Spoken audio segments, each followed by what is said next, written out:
Всем привет, я Ксения Мельникова, журналист-международник. Кто такая англичанка и почему она, прошу прощения, гадит? Это просторечное выражение приписывают полководцу Александру Васильевичу Суворову, хотя нет достоверных фактов о том, что именно он был автором этой фразы. Этим словосочетанием принято описывать завуалированные недружественные действия Великобритании по отношению к России.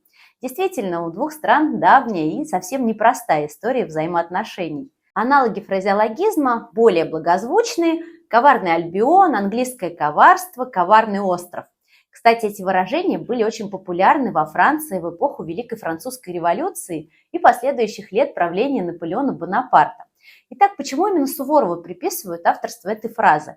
Англия в своей внешней политике руководствовалась довольно простым правилом: защищать национальные интересы, привлекая другие страны и сводя к минимуму свое участие в военных действиях, особенно против сильного противника. Страна, у которой не было сильной сухопутной армии, использовала дипломатию и финансировала союзников на континенте. Лондон на рубеже 18-19 веков был участником второй антифранцузской коалиции и по традиции пытался приобрести как можно больше выгод для себя, но при этом минимизировать использование своих войск и бороться с Наполеоном Бонапартом чужими руками. В 1799 году генералиссимус Суворов написал: «Никто не выиграет больше, чем Англия, от продолжения войны». В документах полководца фразы «англичанка гадит» не обнаружилось. Активно использовать ее стали в XIX веке, в годы Большой игры. Соперничество между Великобританией и Российской империей в Азии, которое длилось с первого десятилетия XIX века до начала XX века. При этом под англичанкой иногда подразумевали саму страну Англию, а иногда и королеву Викторию. Этот фразеологизм отражал уверенность в том, что в Лондоне спят и видят, как бы насолить русским. Особенность британского менталитета нашла отражение в русском фольклоре. В солдатских песнях времен Крымской войны 1853-56 годов и русско-турецкой войны 1877-78 годов, которые как раз подвели черту формирования образа Англии как коварного Альбиона, можно найти следующие тексты. «Уж мы песенки певали, англичанку удивляли». А в другом содержатся такие слова: «Расскажу я, братцы, вам, с англичанкой воевал. Много горя, братцы, видел, много бед я испытал». Похожий оборот встречается и в «Ревизоре» Николая Гоголя. Один из персонажей пьесы почтмейстер Иван Шпейкин заявляет: «Война с турками будет, и это все француз гадит». Фраза моментально стала крылатой, и на протяжении всего XIX века ее цитировали, когда требовалось объяснить все домашние неурядицы происками внешних сил. Со временем вместо француза в этой речевой конструкции начали появляться другие иностранцы – немцы, поляки и так далее.